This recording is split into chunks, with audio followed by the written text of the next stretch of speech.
Masithandaze egameni loyise egameni lonyana egameni lomoya oyingcwele amen.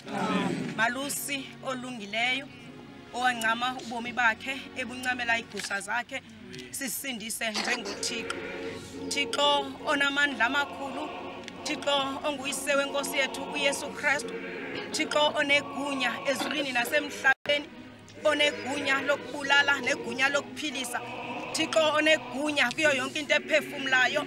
Sisondela kuwe moya oyingcwele kusasa nje, Thixo wethu sibulela amandla nokungcwalisa bakho othe Nkosi wasivusa enzulwini yobusuku. Senze umfuziselo wokufa singazazi nokokuba sakuyifumana nale mini yanamhlanje, ngoba Nkosi ayibobulumko bethu. Bakhona abanye abantu Thixo bebelele njengathi, kodwa Thixo ekuseni nje bayoripota ezimotuary, abanye somandla bayoripota ezibhedlele, kodwa ngenxa yobubele bakho moya oyingcwele wathanda okokuba masibe kule ndawo. Ngoba singekabunjwa singekazalwa wawusazi okokuba ngale mini sawube sime kule ndawo simemeza sikhwaza ilizwi lakho. Thixo namandla onke iyona nto ke Thixo ndiyicela kusasa nje okokuba ususe ubuntu bethu. Thixo namandla amakhulu kongame umoya wakho oyingcwele ngaphakathi kwethu, sazi ukuba le nto esiyenza kule ndawo asiyenzeli thina Thixo, siyenzela wena moya oyingcwele ukuze olwethu uzuko luhle kunyuko lwakho uzuko njengoThixo. Ekuseni nje kumkani wengcwalisa naba abantu bakho abaqokelelwe yile mvuselelo moya namandla beza ke Thixo bengathembanga thina ngoba ngomso sizawubaphepha. Thixo namandla onke beza kuwe moya oyingcwele nangala magama ebefundwa Thixo wethu bengafundelwa thina ebefundelwa wena kumkani wengcwalisa ezingxaki ezithethwa kule ndawo azithethwa ngakuthi zithethwa kuwe. Wena ke Thixo usithembisile wathi nguThixo ozakwenza imiqondiso bathi abantu abagulayo baphile ngegama elinye elikaYesu Kristu.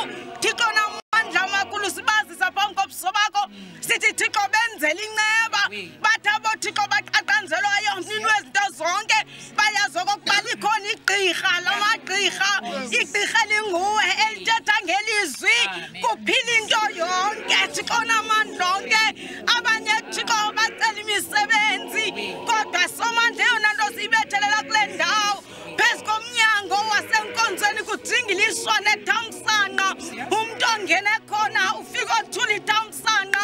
Thixo namandla amakhulu bancede njengoThixo ngoba ngela xesha wawusikumba nemisebenzi yethu wayibeka sithi abangasondeliyo kuwe sikubuze okokuba ufuna siphangele mina. Thixo namandla ke ngoba emisebenzini yethu moya oyingcwele simana sifumana i-promotions, sipromothwa nguwe Thixo ngoba sihleli kuwe. Benzela inceba ke Thixo bayasiba isiqalo sokuphangela kokuhlala kuThixo. Naba abantu bakho ke mnini wezinto zonke bazawujika asibazi okokuba ezinhliziyweni zabo kwenzeka ntoni na, kodwa sinethemba ngoba lakuwe ilizwi lakho alibuyeli kuwe lilambatha. Thixo namandla onke yenza inceba ke njengoThixo, yenza inceba ke moya oyingcwele ngoba ungithixo othengwayo. Siyakucenga ke Emmanuel ongcwele, siyakucenga ke monwabisi, siyakucenga Thixo wethu ezizigulo ezinganyangekiyo nezingaziwayo ngugqirha kodwa ngegama lenkosi enguKristu zinako ukunyangeka. Yenze njalo ke Thixo sibone imiqondiso sinqinele ilizwi lakho egameni lowasifelayo uKristu Nkosi yethu amen.